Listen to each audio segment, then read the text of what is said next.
Welcome to the Sonar-Global webinar on engaging communities in the response to COVID. Before we start, may I ask you, the attendees, to mute your microphones and turn your video off when you're not speaking. I would also like to inform you that this session will be recorded. So this webinar is hosted by Sonar-Global, a European-funded project. Sonar-Global is a network of researchers working in social sciences. It aims to strengthen participation of the social sciences in prevention and response to infectious diseases threats such as COVID. Caroline, can you change the slides? Yeah. So what are we doing? We have a few things. First, we have a platform, and you can sign up very easily by going to our website. We have regional hubs. And I'm coordinating the Southeast Asian Regional Hub for Social Science Network in antimicrobial resistance. We also adapt, test, and evaluate tools. And one of our remits is also strengthen capacity in the social sciences. Next slide, please. As you can see, we have many working groups, one of which is community engagement in epidemics, which is work package 4. And the next slide, please. So I am Phaik Yeong, the head of bioethics and engagement at MORU. MORU is based in Bangkok. MORU is Mahidol Oxford Tropical Medicine Research Unit. It's a collaboration between Mahidol University and University of Oxford. We are a member of the Sonar-Global network. I am a bioethicist and a researcher and practitioner in engagement. So today we are very pleased to have 3 speakers today. We have Ruth Rutalek, we have Oksana, Koshalko, and Sabina, Faiz, Rashid. All the speakers in this webinar are from partner institutions. Each speaker will speak of community engagement strategies around COVID response that together illustrate the intrinsic, ethical, and instrumental values of engagement with affected communities. We will have all the talks first and then open the floor for discussion. Please post your questions on the chat function and we'll go through them once we finish all the talks. You can also raise your hands later on during the question and answer session. Right, so without further ado, I will introduce and invite the first speaker, Ruth, to kick off the webinar. Ruth, please introduce yourself and then just start your webinar, start your talk. Thank you. Thank you very much for the introduction. My name is Ruth Rutalek. I'm from the Medical University of Vienna. I'm a medical anthropologist and I have worked in diverse epidemics, specifically in West Africa on Ebola and in Nigeria on Lassa fever. Next slide.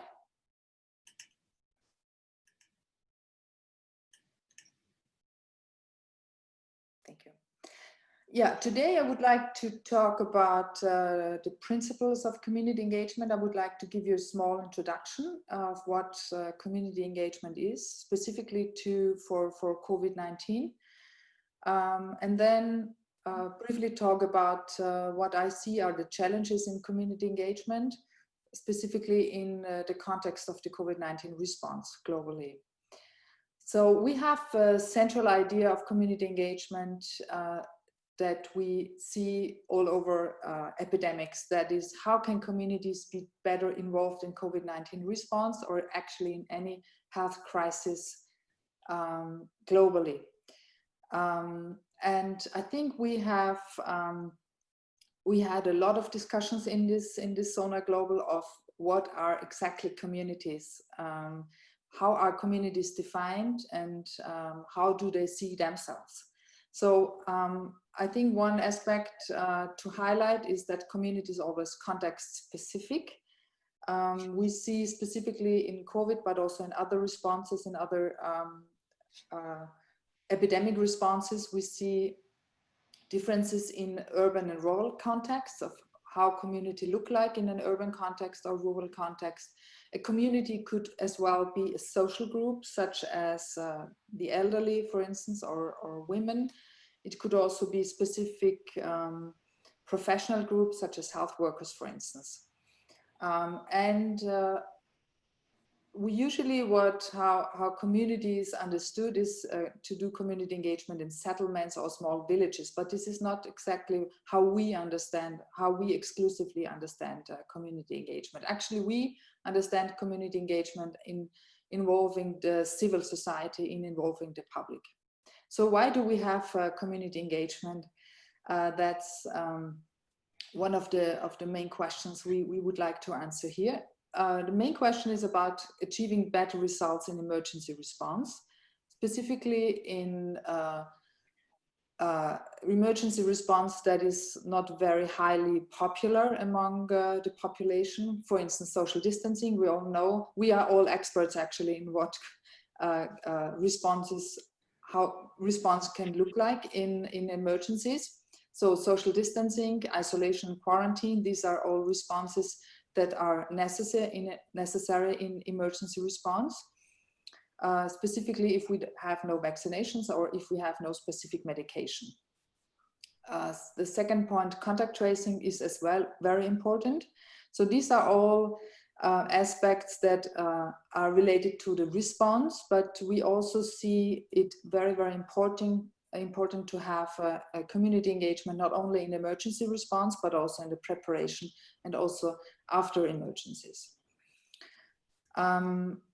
Community participation, as we could see around us ourselves, as we could experience ourselves, mostly took place in volunteering, for instance, checking on neighbors. This is how this was taking place in the COVID-19 response. But we think also that one aspect is quite important, that's the co-production of health. And I would like to come back to that a bit later. Next slide. So what are the key principles of community engagement? The first principle is it's participatory. It's really engaging communities in not only top-down communication, but it's really in having a dialogue with affected groups. Very often what we see in community engagement, that the communities are being told what they have to do, but this is not the way how it should really be done. It should not be top-down communication. It should be really a dialogue between affected groups, and also dialogue between policymakers and affected groups. It should take place on different levels, on micro levels, on macro levels, and it should be multi-sectoral, which means in all fields of life, basically. There's one key question that has always to be asked, that is, how can existing resources be used in community engagement? We have seen several examples of that, for instance, producing protective equipment yourself or in your countries. We have seen example in home care. How do people take care in their own homes of COVID patients, for instance? And we also see it is vital to understand what communities themselves want, what do they need, and how they would like to be involved on different levels in the short term and long term, and also in preparing for another crisis. What we have seen is that it is, and specifically when you work in contexts in Europe, but also in the global South, what we have seen is that community engagement is essential to work against discrimination and stigmatization. So we have a lot of examples from past outbreaks, specifically the Ebola outbreak, but also other outbreaks where it is much easier to respond to outbreaks if communities are involved. Next slide. I made a screenshot of pictures of community engagement. So what you see here is usually lots of people. Next slide. And exactly this is what the challenges of community engagement are, what we see as challenges, because community engagement usually involves large groups of people. And how do we interact with these people, or how do we engage, and how do we enable participation of communities during COVID-19, for instance, when there is a lockdown? We have all experienced that, when movement is restricted, when you are not allowed to leave your home, when certain groups are also physically isolated, when communities are isolated, are under complete lockdown. We have seen also elderly people in elderly homes are completely physically isolated, not allowed to receive visitors. So how do we engage with these communities, specifically when we have no reliable internet? And we have seen that with the elderly, that there's really challenges in communicating and connecting to them. And the second point is how can we engage communities in light of massive inequalities in healthcare, specifically lack of social insurance and other inequalities. Next slide. Identification of and outreach to vulnerable groups is a very essential part of community engagement. How do we identify them? How do we reach out to them? And I'm bringing several examples that most of you might understand, might know from your own context. Elderly, for instance, they are physically vulnerable. They are often isolated in care homes. They are isolated at home, have little access to online resources. We have also seen in media reports that there's re-traumatization taking place in elderly, specifically in elderly. A second group, which is quite often mentioned as vulnerable, are women, specifically single mothers. We have seen a lot of increase in gender-based violence, for instance, and women are also specifically exposed through care work. In European context, we have also seen young male refugees and asylum seekers being specifically exposed and also vulnerable to COVID-19. If we look at the context of refugee care and refugee camps, and also homeless people. Next slide. With this last slide, I would like to wrap up community engagement, what it means. I think we need to understand how we can involve the communities in a better way and how we can involve specifically vulnerable groups.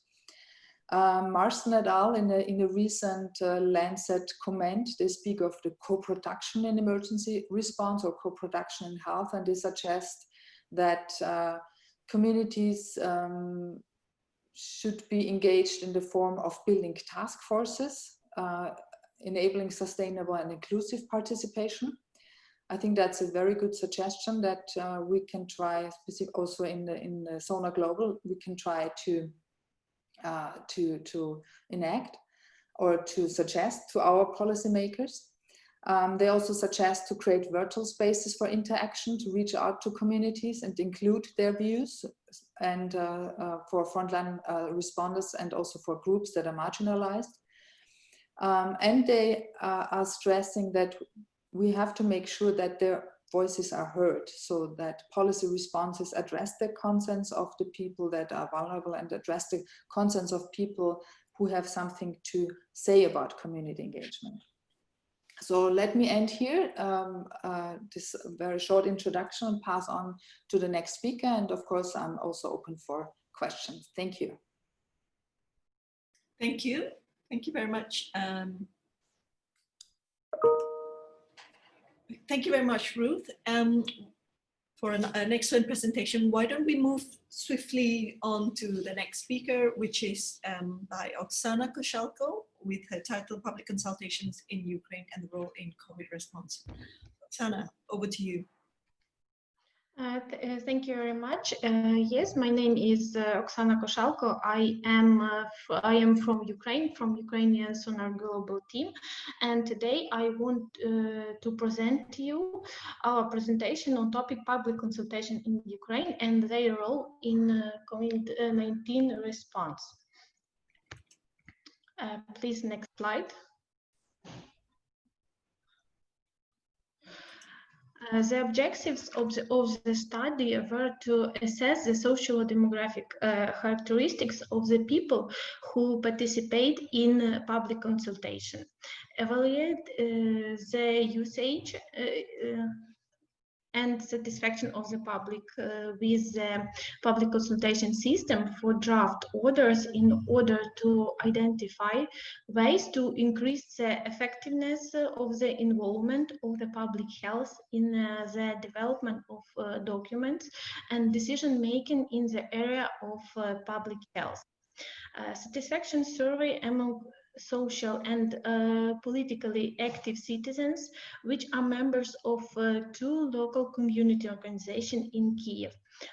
One NGO, Parents for Vaccination, and the Coalition for Vaccination includes different professionals, healthcare workers, social scientists, public representatives, public health specialists, and ACT.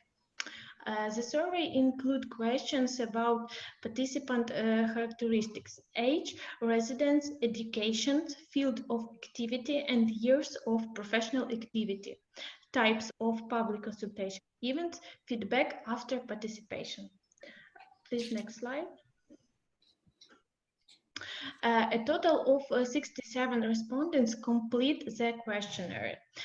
45 out of 67 respondents belong to the age group of 40-55 years. 57 of 57 of 66 respondents have a higher education.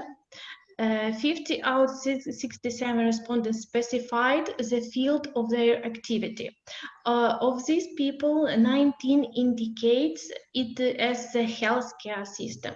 All 67 respondents answered about the years of experience in their field of activity. 15 of them have 16-20 years of experience. 90% have 20 and 25 years. Please, next slide.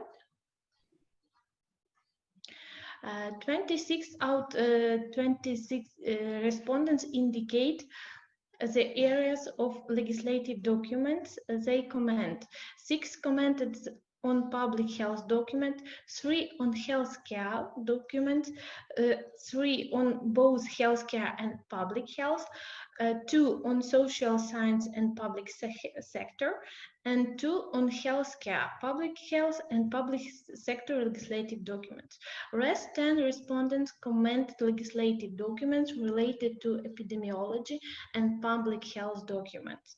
Among those 27 respondents who commented on draft orders, 20 indicate whether they suggest was considered. 12 out 20 indicate that their comments and suggestions were not taken into account when the regulation came in force. 7 indicate that their comments and suggestions were taken into account partially, and 1 indicated that comments and suggestions were taken into account when regulation came in force. Please, next slide. 42 of 67 respondents indicate the types of public consultation events they took part in most often. 6 out 42 respondents most often took part in surveys and completed questionnaires. 3 indicated that most often they took part in focus group, and 3 in professional discussion. 2 respondents took part in the work of state bodies, meetings, collegiums, seminars, conferences, and others. 2 respondents took part in surveys, completed questionnaires, participate in the work of state bodies. The rest indicated other types. Next slide, please. Regarding suggestions for improvement, 22 respondents suggest not only to publish regulatory acts on the website of Ministry and Central Executive Bodies, but also organize wider discussion at round tables, meetings, focus group with visual contacts between the authors of the act and members of the public. 15 respondents suggest to announce public discussion not only on the website of the ministry, but also more widely, television, social network, radio. 8 respondents suggest holding discussion in professional circles without public involvement. 2 respondents indicate that the models work fine and no improvement is needed. Next, please. Our conclusions. Only few participants note commenting on draft orders in public discussion, mainly related to public health, healthcare, and the public sector, and did this frequently. Most often, respondents took part in public events such as polls, fillings out questionnaire, participating in focus group and professional discussions. The majority indicated that they never received feedback after submitting a public comment, and note that their comments and suggestions were not considered or were particularly accepted. Most respondents rate the system as ineffective rather than effective and suggest ways to improve it, including expanding the communication between order developers and members of the community, and to broader announcement of public discussion on social network and television. Next, please. A major improvement of public consultation system is needed. We recommend publish announcement on various channels, including the press and social network, to increase the number of people who can contribute. Establish feedback with participants and provide them with a reason of refusal of comments and suggestions. Expand the communication between order developers and members of society, organizing wider discussion with visual contact between the authors of the draft orders and members of the public. Next slide, please. It was all information about our survey, and now I want to say a few information about our public consultation and COVID-19 response in Ukraine. In response for COVID-19 in Ukraine, we use different types of public consultation. Participation of representatives of different types of business in consultation on quarantine lifting conditions. Meeting and consultation of representatives of communities near Verkhovna Rada and Cabinet of Ministry. Meetings of representatives of Public Transportation Association with Deputy Ministry of Health regarding the condition of public transportation when quarantine is lifting. Next, please. Meeting of representatives of different business, Deputy Ministry of Health. It was transportation, underground transportation, metro, hotel business, dentist, restaurant business, Football Federation, and religion organization. Next, please. Draft of 15 regulation on quarantine lifting conditions were published on Ministry of Health website. More than 1,100 feedbacks were received during 4 or 5 days. Most of them had similar content and were taken into account and included into final document. Every draft were added with 2-3 significant statements marked in feedbacks. Next slide.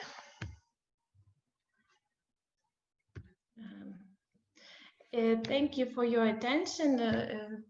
It's the end of my presentation. Thank you very much, Oksana. That was a very nice. There was a very nice summary of the public consultation around COVID and legislations. So let's move to the last speaker before we open up for questions. The last speaker is Sabina, Faiz, Rashid from BRAC University, Bangladesh. Sabina, over to you, please.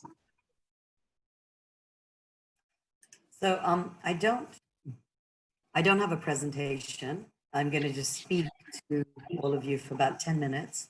I'm with the BRAC School of Public Health. I'm a medical anthropologist, but my focus is critical medical anthropology by training.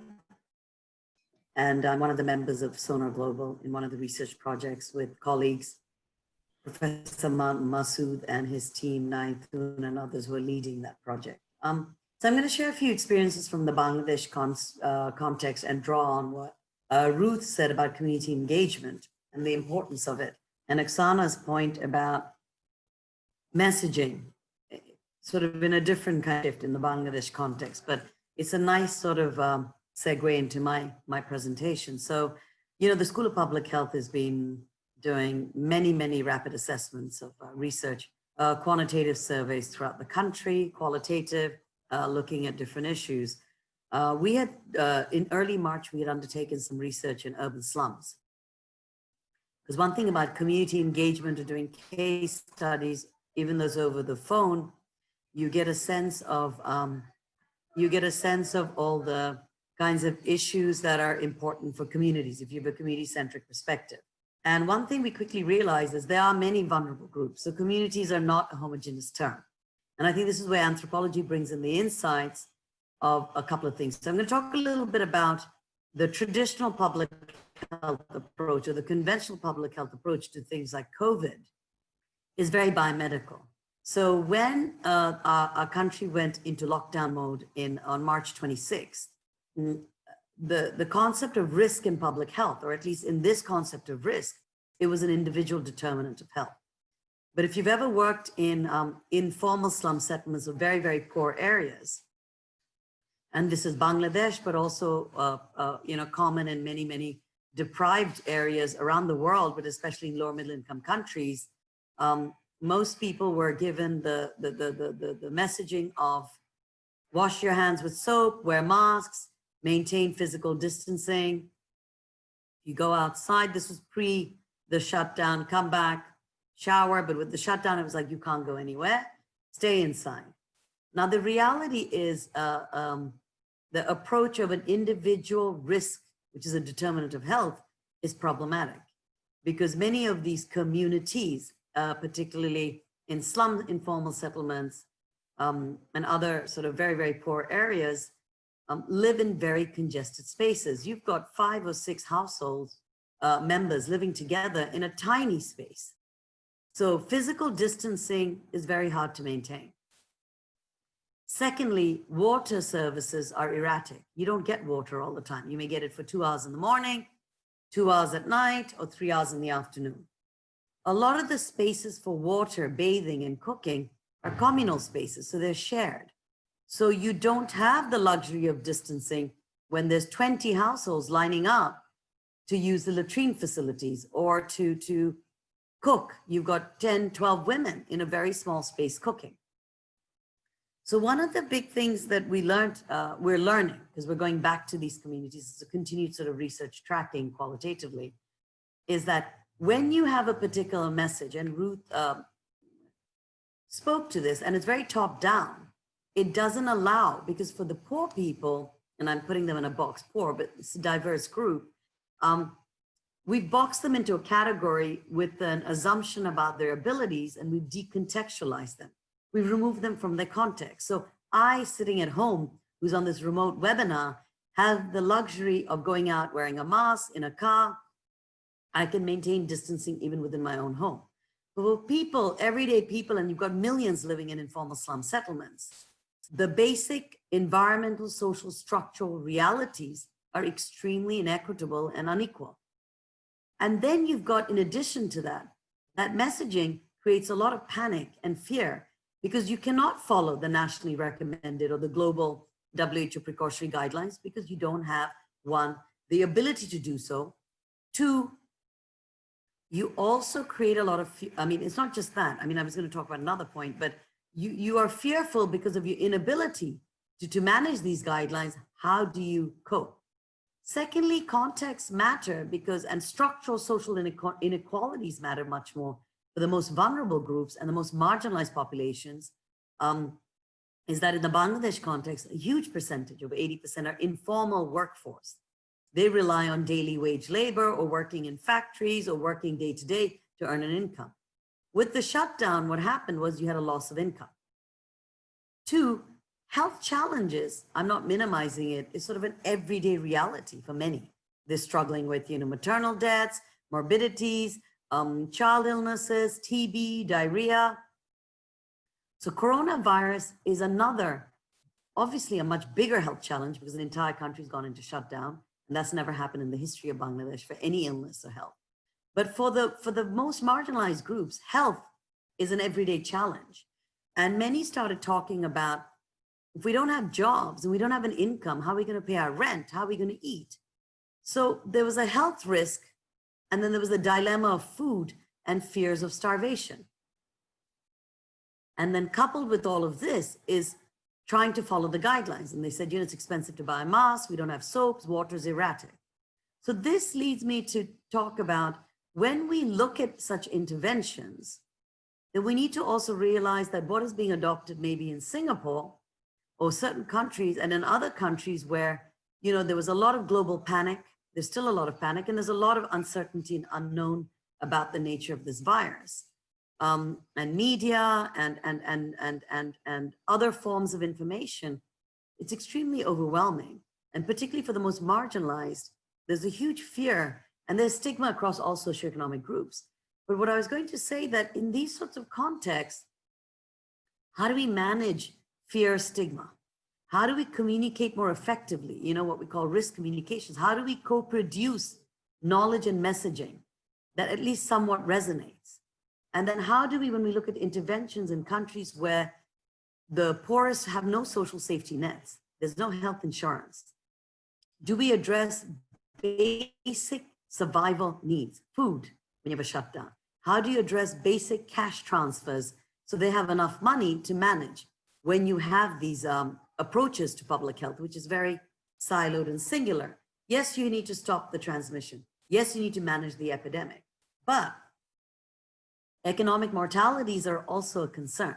So back to, you know, the earlier conversations, I just want to say a couple of things and end with that. Is one, community engagement is critical.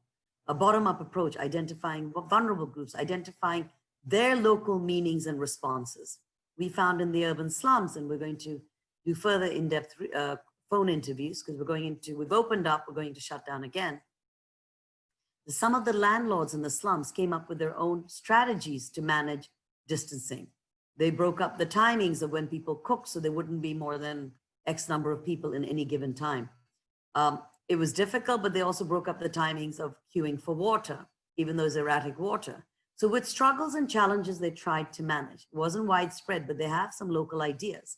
In terms of messaging, there are many organizations now looking at, including BRAC, which is our sister NGO organization, on mass communication in Bangla with simple messaging to remove fear.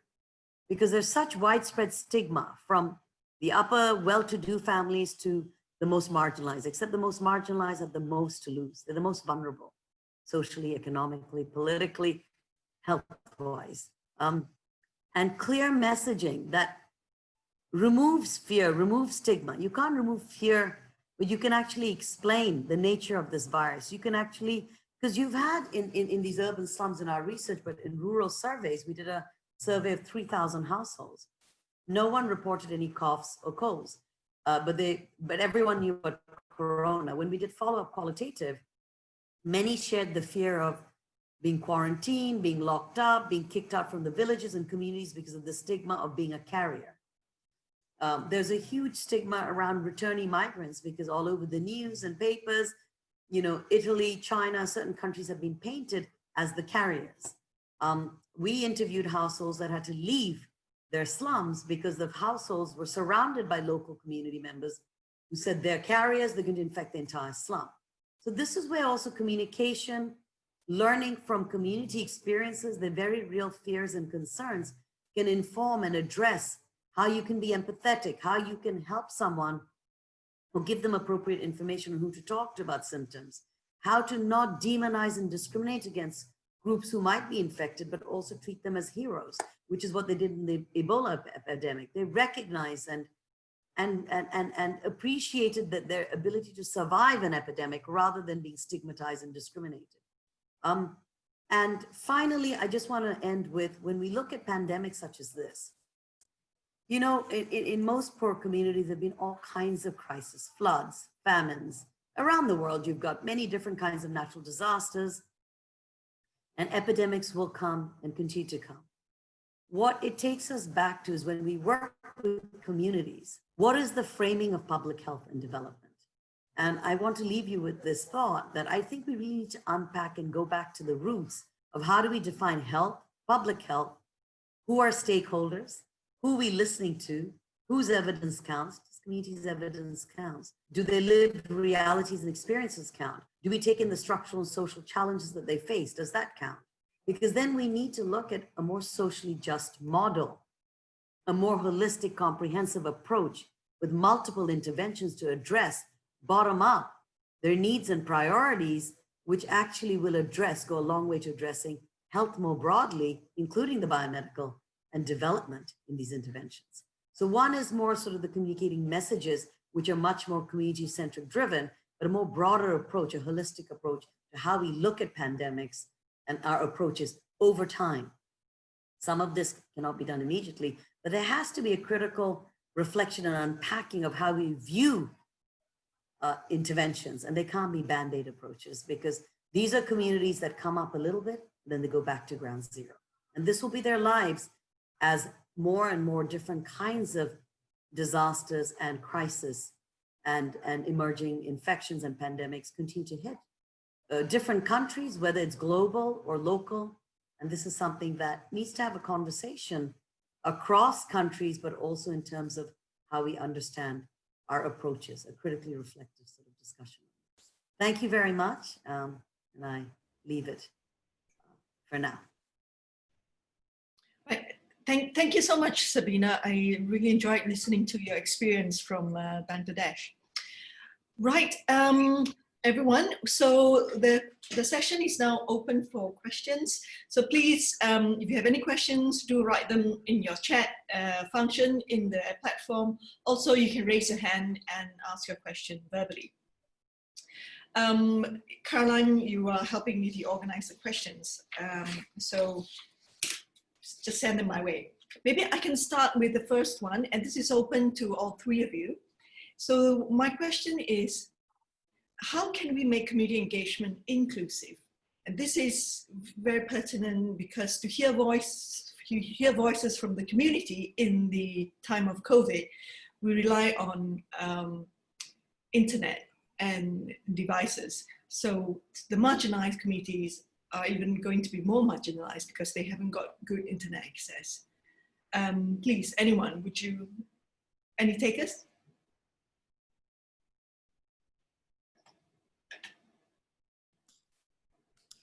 I think the suggestion by Marston et al. In this latest Lancet comment to create community engagement task forces which are connecting between communities and, for instance, policymakers, I think that would be a very interesting form of community engagement in times of COVID-19, because it means that including people who have no access, but where I know as a member of a task force, for instance, where the issues are, where the problems are, and communicating that to policymakers and make sure that these decisions are heard and are made, are making their way into interventions. I think that would be really one issue that we can learn from this COVID-19 response.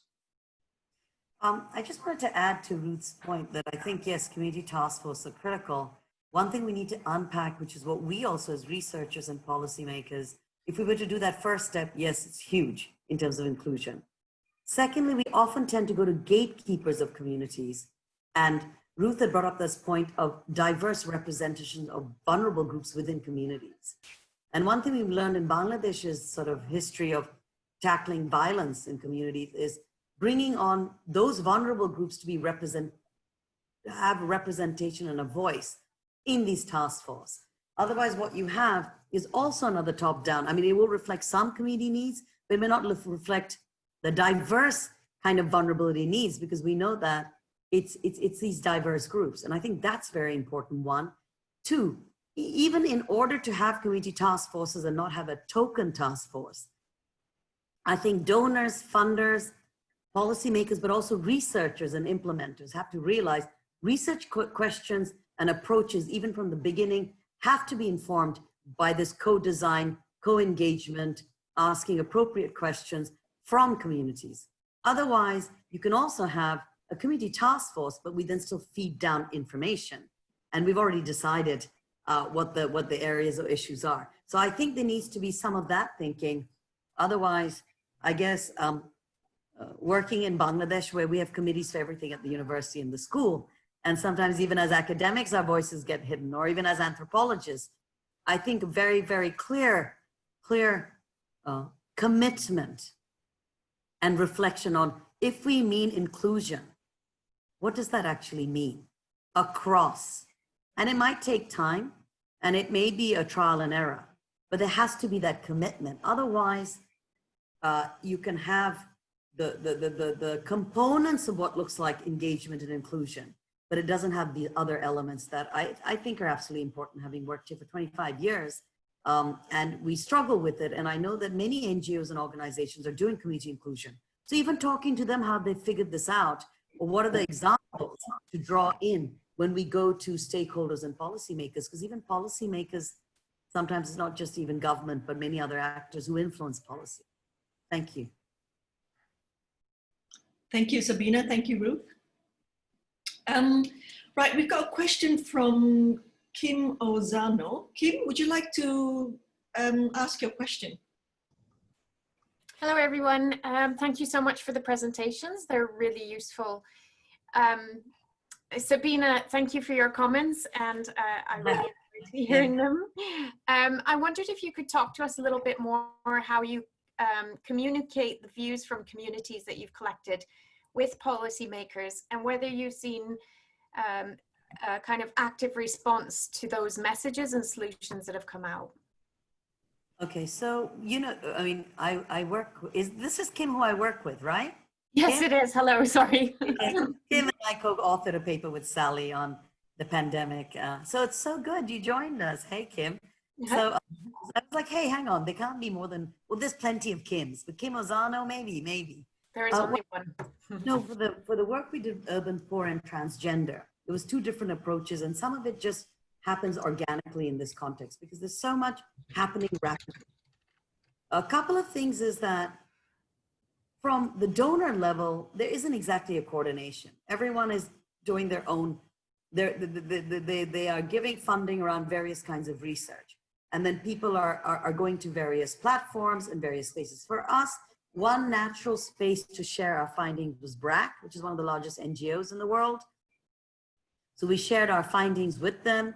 And then they also have used some of work of another institute, and they used some of our work to share with a wider group of stakeholders about social disruption, about pandemic, about fears about hunger. I can't lay claim to our work, but I would say there was a series of studies being done, comments by journalists, activists, who kept talking about the shutdown and the lockdown and how do we improve the situation, and how do we listen to communities. So that was one way of at least hearing, because right now you can't, there isn't some bubble of policymakers, right? If we think about it, it's the state. How do you go to the government? Usually some of the ways to go to government is either you have access to the health minister or ministries to share your findings. What we did was we shared also some of our findings to our wide group of donors who have a lot of influence, BRAC, the NGO, and our partners. And we did a series of webinars as well on urban poor and their needs. One was with Arise with 4 countries. Some of our research on transgender, where we talked about, you know, them being viewed as carriers of the virus, there's 22 case studies, they were being harassed, their relief irregularities, journalists picked up on that. And a very prominent leading newspaper interviewed my colleagues who did the research. And then there was a lot of back and forth talk about how do we address vulnerable groups. Now, with the school and many other institutions and journalists and other organizations, be it research, news pieces, the government has looked at food relief. They're talking about, they've started cash transfer programs and stipends. So I think the honest answer is, Kim, there is no linear process. Sometimes it's luck and timing. Like we've had someone from within someone who knows and has links with government to share some of our district level specific analysis. When they will actually take that, we haven't actually finalized it, but COVID and cases and interventions, We're going to be sharing that in mid-June. In other cases, journalists have called us. In other cases, we do systematic sharing of with all our partners, national and then international. And then we try and, so one thing we try to do is that work with Bangladesh Healthwatch, which is a civil society organization. I'm a working group member, and do joint launches with them on our research findings so that there's some kind of impact, you hope, in the national arena. Does that answer, Kim, your questions? Yes, thank you very much. And it's really interesting to see the variety of your ways and understand that it's not linear, but rather a series of sharing and dialogue. Thank you very much. A lot of patience, Kim, and a lot of running around in circles. Yes, I'm sure. Yeah. Thank you. Thank you, Sabina, and thank you, Kim, for a question. So we have a comment from Roman. So Roman said, for Ukraine, it is important to have a balance between community opinion on quarantine and response to COVID. Also, economical issues are so important. Oksana, would you like to comment on that, please? Oksana? I think Oksana wrote that she has to go, and Roman is okay. He can only write and not speak. Yeah, Yes. That was a comment from Roman. Mm-hmm. Okay. Right. Well, let's move on to Naitun Nahir. Sorry, I didn't pronounce it correctly. Would you like to ask your question yourself,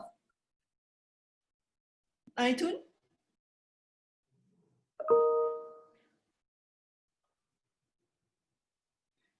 Hello, are you there? Okay, let me read it out. With the COVID-19 experience in Bangladesh, we have observed erosion of trust not only between community and system, but also within community. For example, between healthcare professionals and community, between infected person and the rest of the family. I would like to hear from the presenters on how important it is to hold on to the trust issue and how it can be improved. Maybe Ruth can start first. Sure. I think Naitun, what you mentioned about trust in response is absolutely essential for any emergency response. We have seen that in West Africa, for instance, where there was lack of trust due to different political issues, also due to civil war that was taking place before the epidemic. So trust is really something very essential. And you asked what could be done to improve trust in institutions. And I would say transparency in the measures is something where you can improve trust. If you are very clear why you do something and who is affected by that, I think it makes it easier for people to understand why certain measures are taken. And that is an aspect that is true for many, many other public health issues, actually. If you do not have trust, then measures won't work. I was just going to quickly say, I totally second that, Ruth. And if you look at the history of many interventions, there's a lot of mistrust, distrust, family planning. Or if you look at arsenic, they were told, you know, don't use this water or drink out of tube wells. And then years later, it turns out that they have arsenic in it. Mistrust and distrust sometimes because we don't communicate well. And that is the challenge with also development approaches and research approaches. We have a lot of assumptions around what beneficiaries need. And also we have this need to have, and I think it's informed by a particular approach of, which is, I mean, I think you said it earlier, the top-down approach. We've already decided what's important. And if you kind of challenge that and have self-reflexivity and critical thinking, you realize we're not communicating well because we're not listening well. Mm-hmm. So trust is very important. Once trust is eroded, if you think about our own human interpersonal relationships, once it's eroded, it's very hard to get it back. And when you have marginalized communities for year after year that are struggling and don't feel that anyone's on their side, it may be local level politics to the macro level, it is fundamental in these situations to really make an effort to build that trust. I wanted to add something very quickly is that, and I wanted to acknowledge that, is the urban poor research that we're doing and that we're taking the next phase. So if Sonar-Global has another round of these webinars, is being funded by a really important project, Arise Accountability. So I wanted to just put that out there. But trust, yes. And I think from a human, we forget, sorry, I just want to add this. Because we're so used to doing work in a particular way, we have put the poor in a box. We forget they're human. We only think we're human. So our emotions count.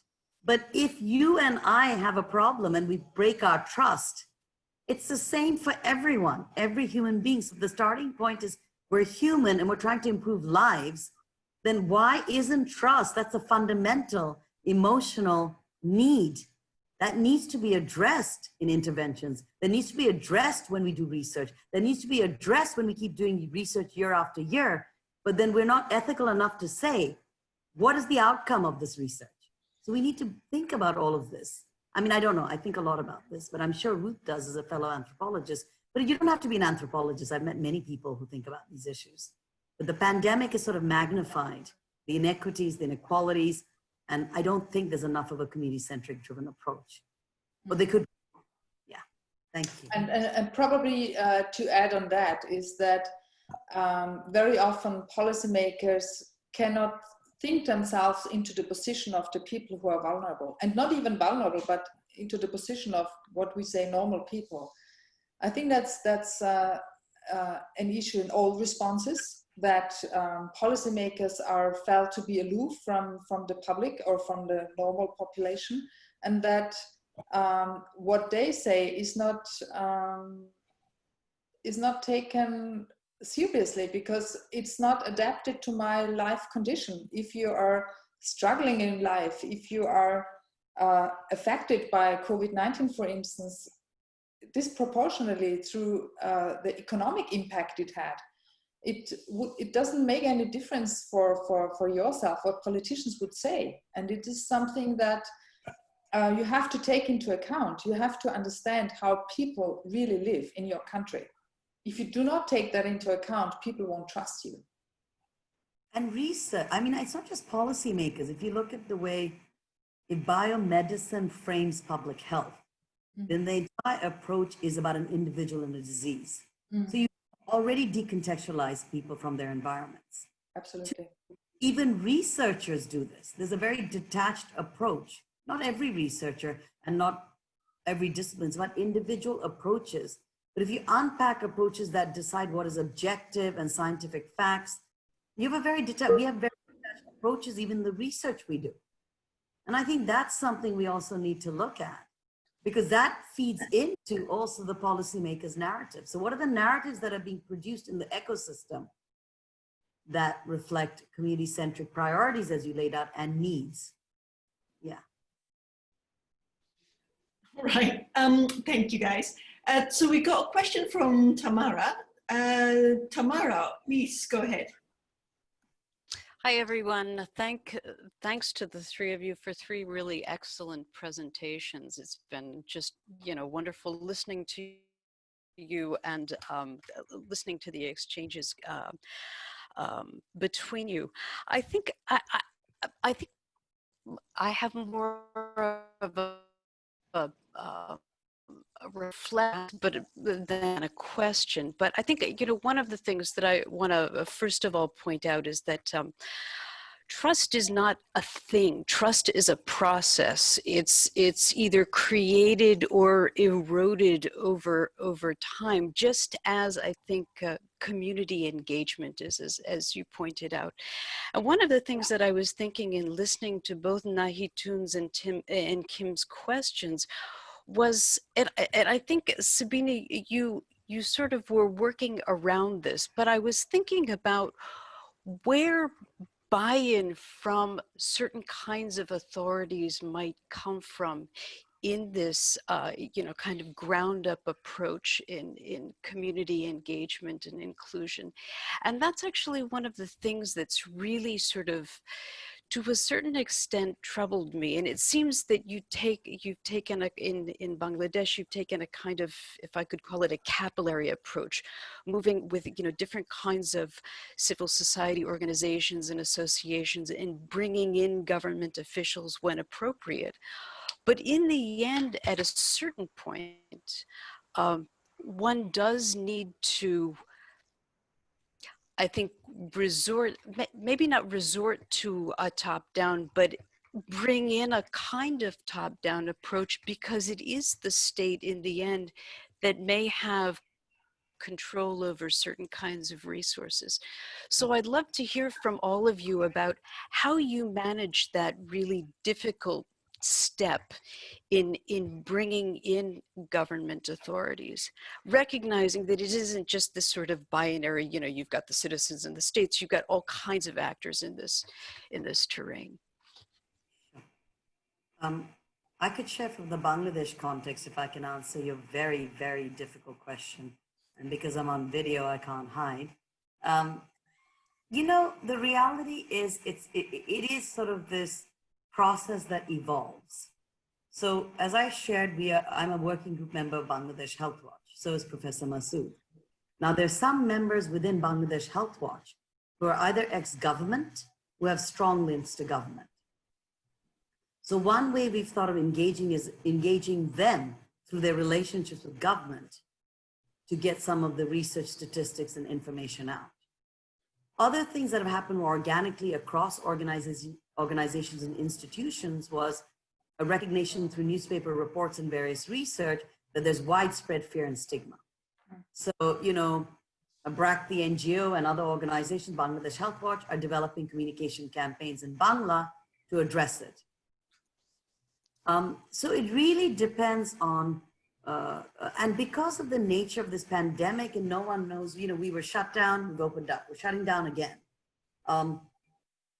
We took a step back and we said, okay, what might be useful for government at this point? So we've done a countrywide 65 district specific analysis on what would be the red zones, high risk, what would be the low zones, what are the interventions required, what is the health system preparedness required, what are the budget allocations required? And that we're working with colleagues to do a combined sort of sharing with Bangladesh Healthwatch and inviting government people to that meeting. So it's about picking some, we think, important areas that we feel, because this pandemic may take longer, and then the post-pandemic unfolding is going to take a lot longer, and some of those implications. So it's really, it's thinking through strategically, not me alone, but sitting and talking to colleagues, so one thing that I think is very important for NGOs, but even the state to do is work across and talk to sectors, because they need a multi-sectoral approach. You've got education, you've got the economy, you've got, many different actors. And if we don't have those conversations, businesses are shutting down. So 6 months later, when it's gone, the virus, who's going to employ the thousands, millions of unemployed poor people? So these conversations need to start happening. There's been many opinion pieces written by the head of Bangladesh Healthwatch, which was set up in 2006. It's Citizens Healthwatch Group. And every year they take out a report. But now there's been every couple of weeks opinion pieces, our research launching with them jointly. So these are some of the ways where we can engage with the state. I mean, my colleague, who's the convener, wrote a piece on how do we now start thinking about a universal health coverage for all. And this was sent to, the powers that be. So there are different mechanisms. You have to also be mindful is that, I think many places are overwhelmed. States are also overwhelmed. And how do we manage that kind of information? And we also always look to the state, which is natural, and I agree. But I think we also need to kind of look at how other institutions and other actors can come together and look for some kinds of solutions, because that's been the history of Bangladesh, where the state has done a lot of work, but NGOs and civil society, because of the nature of our liberation war, where an entire generation of intellectuals were killed in the war, these groups came together to figure out how do you rebuild the country. So, I mean, that's what I'd like to share, yeah. Thank you, Sabina. Right, there's a question from Roman who would like me to read it out. So, is there a stigmatization problem in your country? I mean, people who suffer from COVID, are they stigmatized? Ruth? There have been several in Austria. Let's talk about Austrian context first, and then probably other contexts. So in Austria, there have been several panel studies. A panel study approaching between 2,000 and 4,000 people per week or bi-weekly, assessing what people think about quarantine, what people think about lockdowns, what they think about the economy going down, and so on. So this has been a kind of community engagement as well, initiated by social scientists. And I think that is an important aspect, that I think it's important for social scientists to be engaged in policy in order to have vulnerable groups heard. So that is one aspect. The other, I would say that in the contexts I have worked, there have been stigmatization on different levels. One level was stigmatization of healthcare workers. We are also seeing that in Austria. It is not based now on social science research, but on pre-research, let's put it that way, in informal investigations. And I have talked to several health workers, and they have said that working in the health sector, when they say that they work in the health sector, people kind of take a step back and are trying to figure out how to deal with this person. And this has happened everywhere, in each and every pandemic or epidemic that social scientists have documented. There have been other stigmatizations as well. In Europe, we have seen stigmatization of migrant population, asylum seekers, specifically the ones living in camps. There have been also stigmatizations of seasonal workers, because there were some flare-ups originating in very congested living situations. I think this is more or less the European situation. Thank you. Happy if anyone can add to that.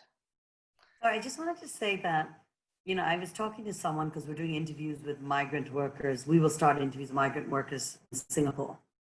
It's very interesting because what are their lives like? They live in the most deplorable conditions. They're already stigmatized as migrants coming in from outside. They do the dirtiest jobs, and they're most vulnerable to risk, right? And then I see, you know, in Bangladesh, the stigmatization is not just amongst the most marginalized communities and where they live, it's across all groups. Mm. I will get phone calls about, guess what, around the corner from your house, blah, blah's infected. They've shut down the building. They've shut down the street. You have people who are turned away from buying food. You have people who are harassed.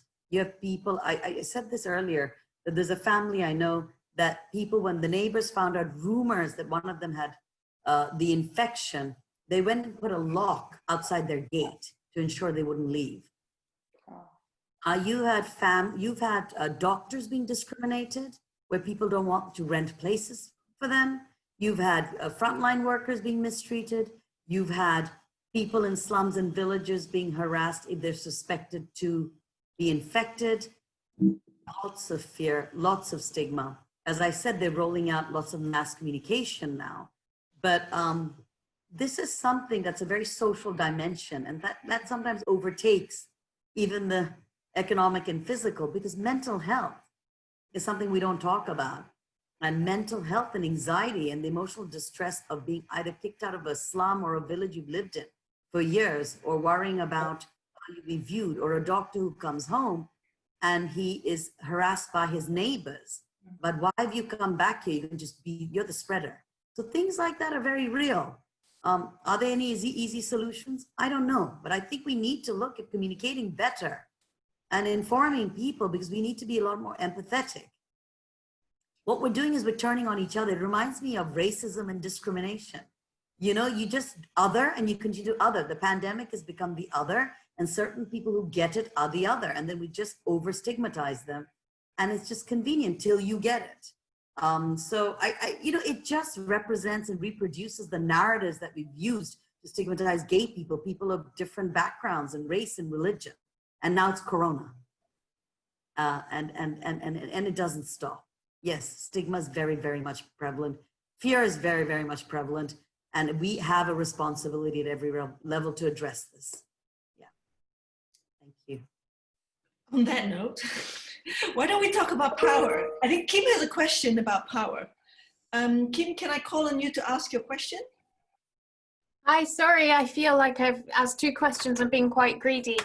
I just wondered if any of the panelists had any reflections about power and whether not just pandemics, but crisis changes power within communities, or, you know, Sabina, I think you mentioned how it's not just the state, but different organizations have become more active during this time and or sometimes have more power than the state. And I just wondered if there was any reflections on that. I was just going to give a very basic example about the food relief distributions that started soon after the shutdown. And that's why I say, you know, communities are heterogeneous, and Ruth referred to vulnerable groups. Part of our, as you know, Kim, our RISE project is identifying vulnerable groups. So when the food relief distributions happened, out of all our interviews, most of them didn't get food relief. That created a lot of angst and distress. But what emerged from some of those discussions is accountability, trust, because leaders in those slums or those who had stronger networks ensured that their households or their networks or their relationships with people close to them got the food relief. So here's power being utilized within certain communities and localities. So this is power operating, because power operates everywhere, right? And it's just different actors at different levels of the hierarchy. And then you have very political parties in this country. So those who are on one end of the political spectrum may have access to certain kinds of decision-making, certain kinds of relief access that others don't. Then you have other organizations who worked around waiting for certain kinds of, you know, national interventions and have decided to take matters into their own hands to empower certain groups, like the ultra poor, to ensure that they have access to, let's say, masks, or they have access to maybe certain kinds of information, or health workers, you know, find them through their networks. So power, you know, intersectionality, social injustice continues, but these are some examples of how do you then address or mobilize communities? Because you can to a certain degree, but we also have to acknowledge that there are these levels of oppression or structural constraints that really inform people and their ability to also speak out and speak up. And they did. A lot of the poor people spoke out in our interviews. A lot of poor people groups told the journalists. So this was all over the news, independent of our research. And that was in some ways, there was a lot of responses about how we need to do better food relief distribution. How do we ensure that there's better management of it? Whether it's implemented in that way, that remains to be seen, addressed, and looked at. But I don't know, these are 2 things that came to my mind when we're looking at power and bypassing and empowering, and the 2 ends of sort of managing power, which is so fluid and diffusive. And we also represent some of those roles. Yeah, Kim? Thank you. Did you have any comments, Ruth? I would say that it's essential to look at who is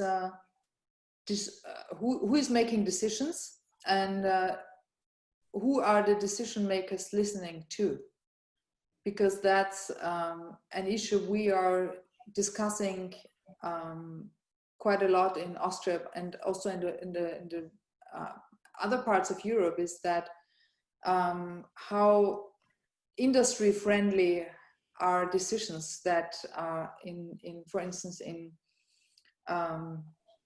mitigating the effects of quarantine, in getting people back to normal, or what is kind of communicated in Austria, the new normal, what we don't know what it exactly is. So who are these decision makers, or who are the politicians listening to? And I think that's something that is important also in terms of transparency, because if you do not know who is engaging with politicians, if you do not know how these engagements of on a macro level are influencing politics, I think it's very difficult to understand. Also from a community engagement perspective, it's very difficult to understand how your own suggestions are feeding into the response. Right, thank you. Thank you, Ruth. Thank you, Sabina. I think we have no more questions. Thank you very much, everyone, for your comments and suggestions and questions. Before we finish off, I'd like to hand it to Caroline, who has an announcement. Okay, so Caroline, are you saying something, or shall I just? I just needed to click through. I just wanted to thank you for joining this webinar, also the speakers and the host. Thank you very much. And I wanted to point out to you that there's a next webinar planned in French on the 26th of June at 2 o'clock Central European time. I'm not going to pronounce the title in French, but it's about media and circulating ideas and their so please join us on the 26th of June. And if you haven't done so, please register to the Sonar-Global network. And if you want to discuss some more about this topic or the topic of the last webinar or anything else, please join our discussions also on the Sonar-Global website.